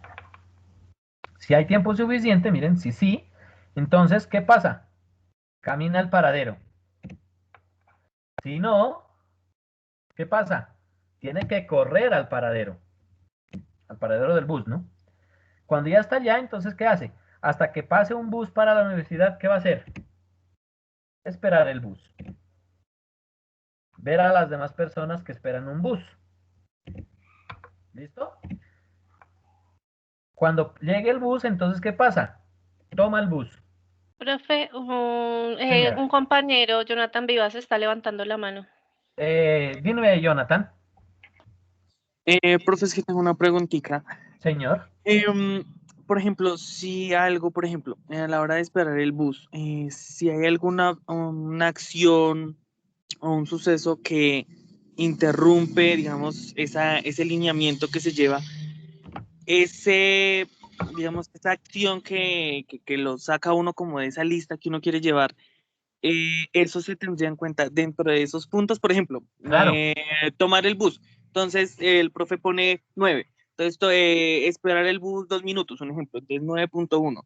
Esperar el bus. Entonces, si hay algo que llegue a pasar, el bus se estrelló. Claro. No sé, alguna vez así.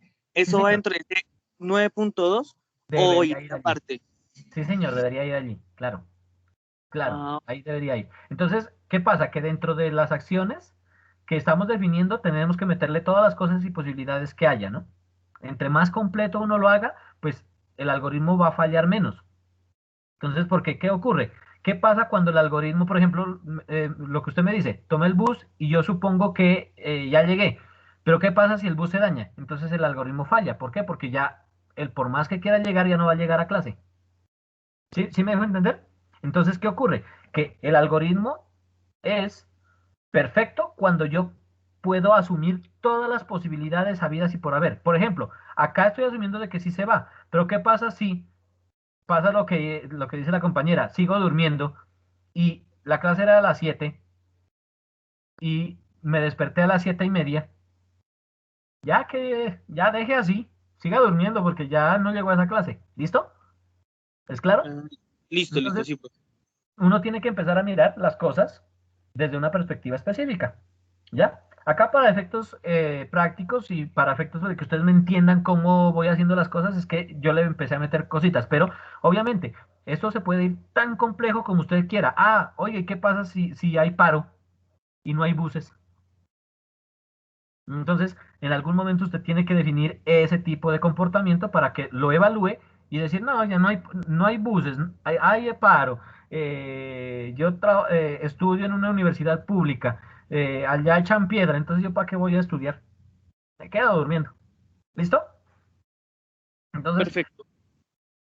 ese tipo de cosas es fundamental que uno las empiece a evaluar siempre, siempre, siempre. Bueno, y si no, pues el usuario final a quien usted le está haciendo el programa tiene que definir cosas.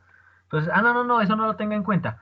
Eso tampoco lo tengo en cuenta. Y ellos le van a empezar a decir qué excepciones hay. Bueno, listo. Punto 10. ¿Alguien más va a preguntar o vamos bien?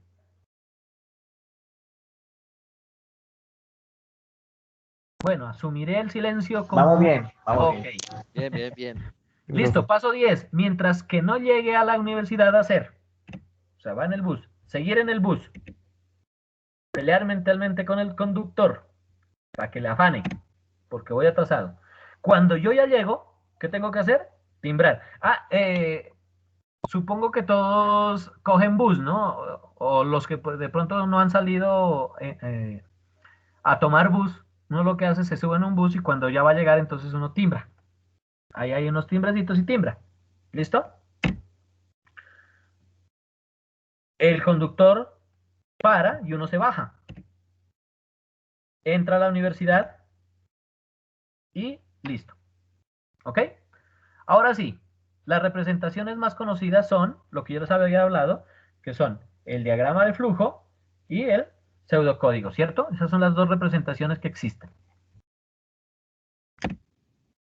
Ahora, los diagramas de flujo, esquemas de representación gráfico de algoritmos. Ojo con esto, por eso es que acuérdense que nosotros hacíamos que había un solo inicio, esos son procesos, y así se trabajaba para ingreso de información y salida de información. Y también había unos condicionales que aquí uno preguntaba cosas y uno decía, sí, se cumple esto, no, se cumple eso, y aquí uno hace cosas, ¿no? Así fue como lo planteamos. Y aquí uno lo une con flechitas, ¿cierto? Profe, disculpe una pregunta. Señora. Ese, para el elepípedo se llama, ¿cierto? Sí, señora. Ese usted nos dijo que es para entradas y salidas, o estaba en la imagen. Pero yo vi uno que es así, pero que tiene como en la parte derecha una parte ovaladita, no sé explicarle. Sí. Lo que pasa es que hay diferentes estándares. Este estándar, como yo les dije, yo lo voy a tomar resumido por, pues, como son cursos cortos, entonces no podemos entrar a definir varias cosas. Entonces yo trato de trabajar con el más resumido. Ustedes van a mirar que, por ejemplo, este a veces uno lo encuentra así y a veces lo encuentra así. Este es para entrada y el así es para salida, por ejemplo. Esto es según el estándar ISO. El ISO 143, si no estoy mal. Pero también hay otras que a veces llegan y le hacen esto. Que es el ovaladito que su merced dice. Entonces, o hacen esto. Entonces, eso depende mucho. Nosotros, para efectos de este curso, lo vamos a trabajar solamente así. ¿Listo? Para que no haya tanto problema. Bueno. ¿Es claro? Listo, profe. Gracias. Entonces ustedes ya entienden cómo es y cómo funciona. Listo. Usa elementos gráficos como rectángulos y rombos, aquí están, y se pueden usar operaciones matemáticas. Entonces aquí, en este de proceso, uno puede definir operaciones matemáticas, divisiones, módulo, resta, lo que ustedes quieran. ¿Listo? Aquí tenemos un diagrama de flujo, miren. Entonces aquí, ¿qué digo? Inicio. Lea. ¿Qué va a leer? Por ejemplo, miren aquí cómo él lee y dice, lea ABC. Y le dice, si A es mayor que B, entonces supongamos, A es igual a 4, B es igual a 7 y C es igual a 3. Vamos a mirar qué hace este diagrama de flujo. Entonces dice, A es mayor que B, A es mayor que B. No, ¿cierto? Entonces miren el flujo cómo va. Y tomo por acá. Ahora dice, B es mayor que C. ¿B es mayor que C? Sí. Asignar a una variable que se llama mayor, B. Sale, imprimir el mayor. ¿Qué hizo nuestro diagrama de flujo? Busco el número mayor entre A, B y C. Muy bien, excelente.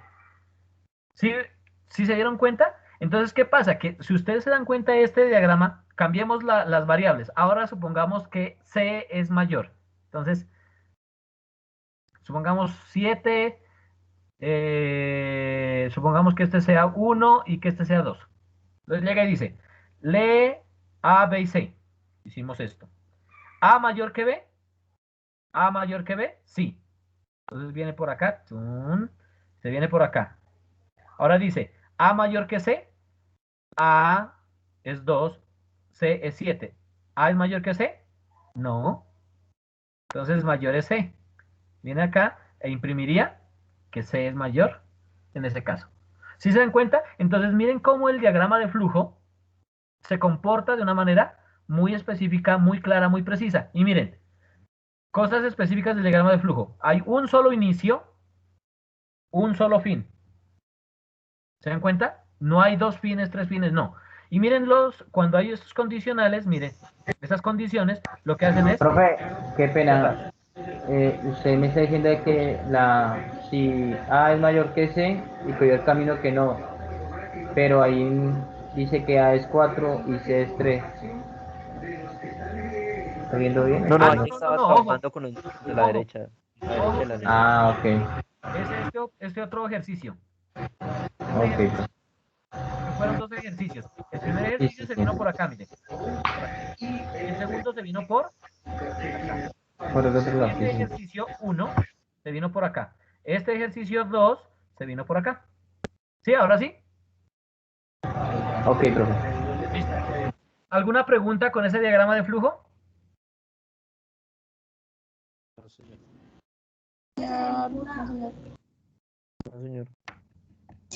No, señor. ¿No? No, señor. Ahora sí, en pseudocódigo. Entonces, como les dije, este viene del lenguaje natural, ¿cierto? Lenguaje natural. Entonces dice, esquema de representación de algoritmos que usa un subconjunto del lenguaje natural, mírenlo, del diseñador de algoritmos. Elimina posibles ambigüedades empleando una notación que, aunque libre, es más restringida que la del lenguaje natural. Lo que yo les decía, por eso es que a mí no me gusta mucho. Entonces, miren cómo es un pseudocódigo. Esto que están viendo aquí es exactamente el mismo algoritmo que vimos en el otro lado. Entonces dice, leer A, B y C. Si A mayor que B, si A mayor que C, mayor es A. ¿Por qué? Porque los dos son mayores, miren. A es mayor que los dos. Si no, mayor es C. Porque quiere decir que A es mayor que B y también C es mayor que A. Y termina este fin sí, mírenlo. Este fin sí termina aquí. Todavía tenemos este de acá. Si no, entonces continúa. Si B mayor que C, mayor es B. Si no, mayor es C. Y termina este sí acá, mírenlo. Y este, que lo voy a hacer así, termina acá, mírenlo. Fin sí. Y escribir mayor. Si se dan cuenta cómo se trabaja en pseudocódigo, miren, leer, esas son las palabras reservadas. Sí, si no, así es la misma variable. Esto es lo mismo que en pseudocódigo. Y escribir. ¿Se dan cuenta? Es la misma cosa. Trabajarlo de esta manera es exactamente igual que se trabaja con el diagrama de flujo o con lenguaje natural. Entonces, miren también que este pseudocódigo a veces para algunos se nos facilita, para otros se nos dificulta. Personalmente a mí no es que se me dificulte, pero sí me parece un poco charro. Entonces, prefiero no trabajarlo. Prefiero trabajar los diagramas de flujo que son más fáciles de desarrollar. Y como les digo, hay herramientas con las que uno puede trabajar en diagrama de flujo y le pueden incluso hacer muchas cosas. Solución de problemas en el computador. Entonces, tenemos un problema, una metodología y después creamos un programa, que esto fue lo que les había dicho el día martes o miércoles. ¿Listo? ¿Qué tenemos que hacer la metodología? Lo que yo les decía, Analizar el problema, especificarlo, diseñarlo, hacer pruebas, codificarlo y hacer depuración y refinamiento, que es mejorar nuestro programa. ¿Listo? Esto ya lo habíamos definido. Análisis del problema, entonces entender de manera clara el problema que se está resolviendo. Acuérdense de los pasos que yo les decía, que tenemos que entender el problema. Si yo no entiendo el problema, olvídese, el primer ejercicio del reto. Si yo no sé cómo sacar el volumen, pues tengo que ir a alguna parte a que me expliquen, o a consultarlo, o a definirlo. Pero si no, ni para qué empieza a desarrollar algo si usted no entiende. Esta fase de la metodología concuerda con el proceso de identificación de variables conocidas, variables desconocidas y condiciones usado en la sesión de problemas. ¿Listo? Especificación del problema. Entonces, definirlo y describirlo de una manera clara y precisa. Miren lo que yo les decía. Entonces aquí, las entradas que el problema recibirá, las salidas que va a tener, las variables, y las condiciones o el proceso. ¿Listo? Ahí está. Se los coloqué ya en estas diapositivas para que toda esa carreta que yo eché lo tengan escritico, ¿no? Para que puedan estudiar. Ejemplos de especificaciones, entonces entradas, cantidad de conejos y la cantidad de gansos. Nos remontamos nuevamente al ejercicio del granjero. Las salidas, la cantidad de, ¿qué? Animales y cantidad de patas totales. Y las condiciones que hay, la suma de los conejos. Volvemos a retomar el mismo ejercicio que habíamos hecho la diapositiva pasada. ¿Listo? Entonces ahí están especificados en términos de entradas, salidas y condiciones. Listo. Entonces, problema, construir el algoritmo que determine el mayor de 3 números enteros. Especificación, entradas A, B, C, números de entrada de tipo entero. Ojo con esto, miren, ya les estoy metiendo los tipos que habíamos hablado. Salidas, el mayor valor de tipo entero. Condiciones, que mayor debe ser el valor máximo de A, B y C. ¿Listo? El diseño. La fase de diseño del algoritmo no es otra cosa que construir el algoritmo, o sea, el diagramita que hicimos allá, en la parte de atrás. ¿Listo? De tal manera que, mediante ese algoritmo, yo pueda solucionar el problema. ¿Listo? Ojo con esto, fundamental. La forma adecuada de realizar este proceso es subdividir el proceso. Carlomagno decía que divide y vencerás. ¿Listo?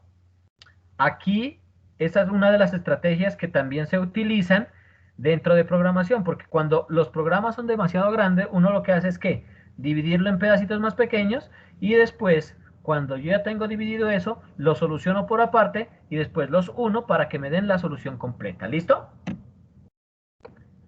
Ojo, las ventajas de la división.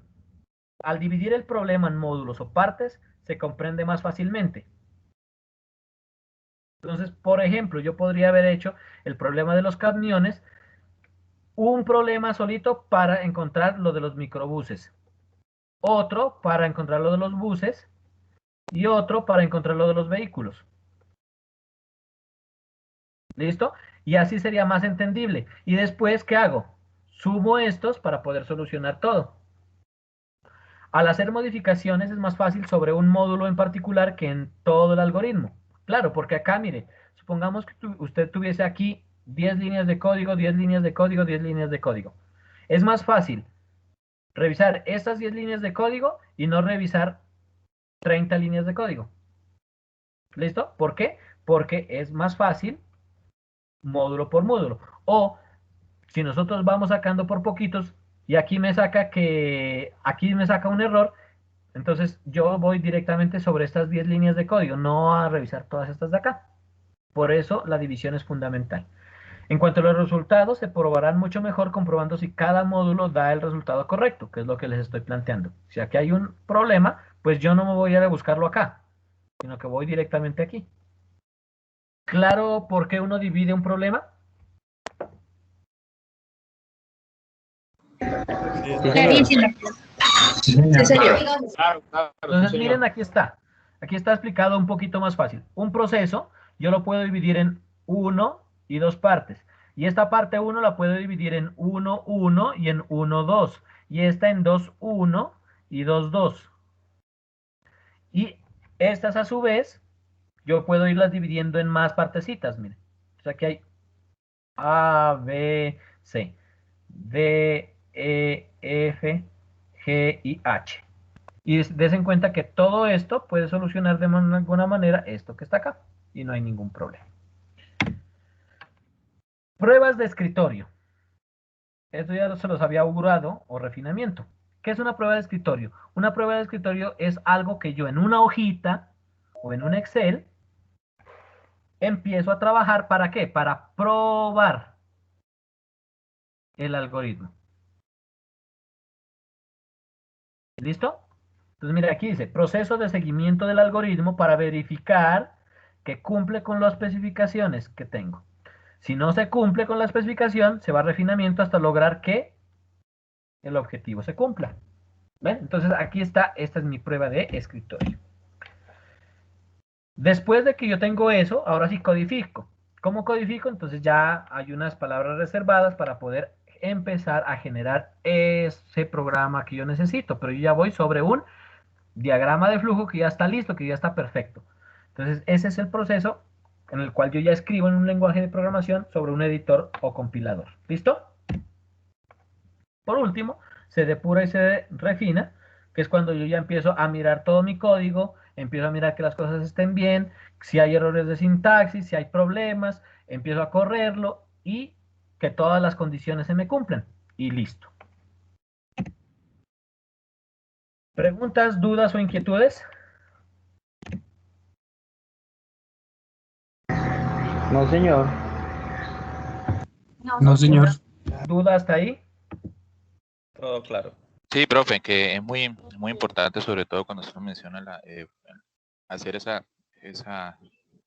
prueba de escritorio, porque, por ejemplo, si nos vamos para el algoritmo de los gansos y los conejos, ahí dentro de las condiciones que usted menciona, tiene que agregar también dos más, que por lo menos tiene que haber en el tipo de combinaciones al menos un conejo y al menos un ganso de las posibles combinaciones.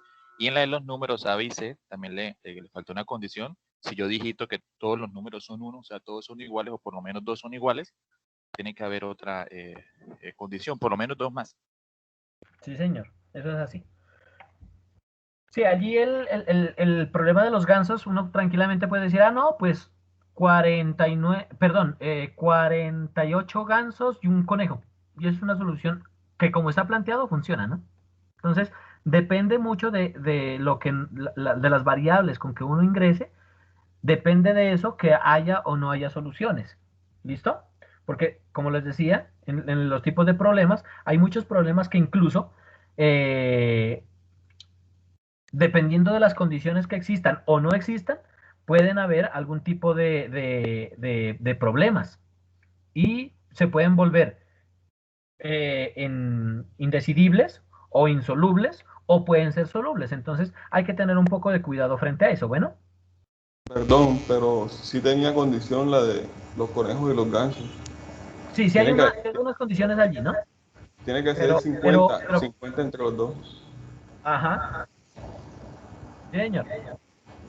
Entonces ahí tienen que empezar a mirar ese tipo de variables y empezar a definir cositas. Bueno. ¿Alguna pregunta adicional? ¿Bajaron las manos?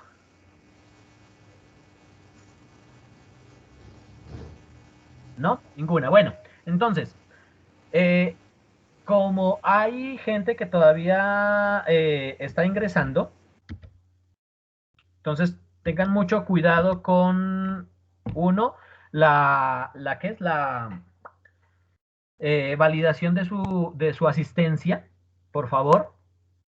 Tienen que revisar que la asistencia esté bien. Revísenla, que si quieren pueden ir ingresando y pueden irle dando ya que esté perfecta. 2, ya están trabajando con su correo electrónico de la entidad, de la universidad, o todavía siguen habiendo problemas. Yo sí, profe. Merced incluso nos compartió la clase 2 y la 3, ¿no? En el correo. Sí, señor. Ahí están compartidos y no hay ningún tipo de problema. Bueno, apenas termine la Profe de clase. Franklin Miguel Gómez tiene la mano levantada. Ah, bueno, dinos, Franklin. Profe, es que ahí también tenía una duda días atrás acerca de la biblioteca. ¿Usted tiene algún conocimiento acerca de eso? Te soy sincero, nos dijeron que biblioteca es la posibilidad que ustedes tienen de acceder a material bibliográfico desde su computador.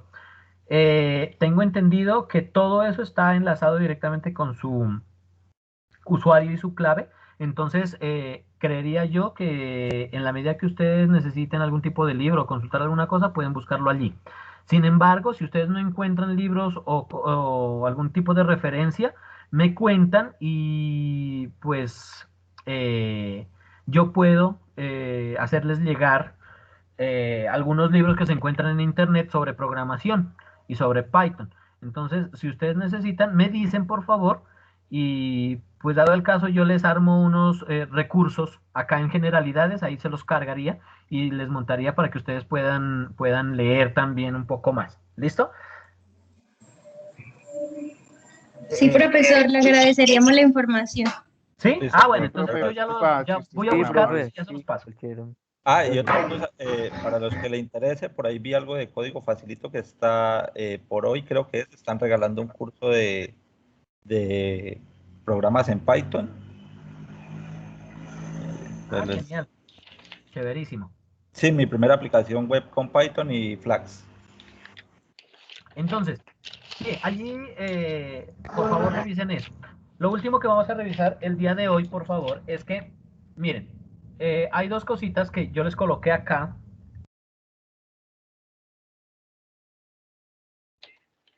Ya en la clase, bueno, aquí están ya las diapositivas que vimos hoy, consolidando todo lo de las clases. Creo que son unas buenas diapositivas para que ustedes las tengan y pueden repasar, son bastante claras. Creo que traté de hacer lo mejor posible para que ustedes lo entiendan. Y si no tienen la posibilidad o el tiempo para leer un libro o profundizar un poco más los conceptos, con las diapositivas que ustedes las vayan repasando, creo que quedan bien. En la semana 2 ya pueden ir mirando también que ya subí cosas, ya subí las diapositivas de la semana 2. ¿Listo? Entonces miren que aquí ya está la clase 5, está aquí el compilador de Python, que es esta página que está aquí.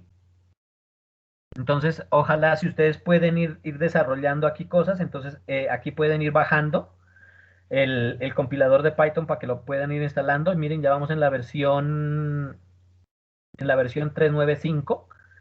¿Listo? También está, ¿qué otra cosa? Aquí está el IDE de desarrollo, el Visual Studio Code, que a mí me parece uno de los más sencillos y los más fáciles de trabajar, que es este que está acá.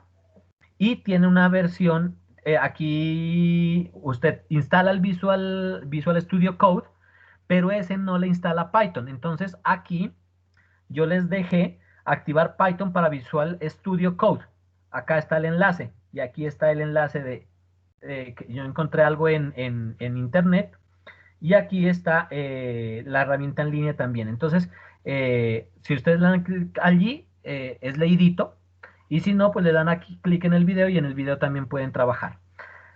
Para los que no puedan trabajar o no puedan instalar en su computador esas herramientas, lo pueden hacer también con lo que les había dicho, con Google Colab, que estamos trabajándolo acá. A ver si lo encuentro.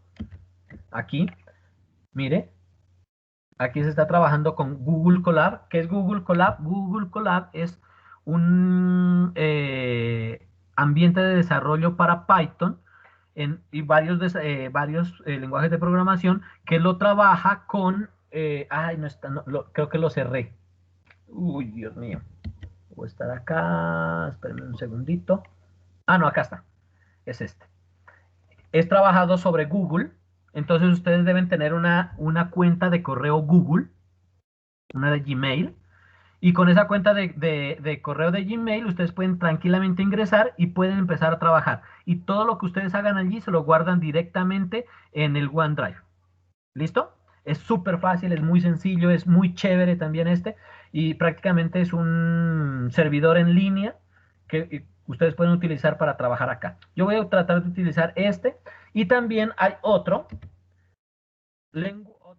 página que se llama Replit. Este Replit también ustedes hacen un login con alguna cosa, con algún correo, hacen un login y esta página le permite a usted ingresar y hacer también con muchos lenguajes de desarrollo y usted puede correr todos sus programas en línea. Entonces acá yo ya puedo tranquilamente trabajar con mi usuario y pueden ingresar y ahí pueden desarrollar todo lo que ustedes quieran. ¿Listo? Entonces, aquí les estoy dando la posibilidad a ustedes para que puedan hacer muchísimas cosas sin necesidad incluso miren, yo aquí ya tengo, miren, varios ejercicios de Python y aquí cuando yo le doy clic acá, por ejemplo, miren lo que hace. Esto que ustedes están viendo acá es un computador que se los entregan a ustedes completico para que ustedes trabajen. Este es un computador tipo Linux. Entonces acá yo puedo empezar a trabajar con muchas cosas y yo puedo correr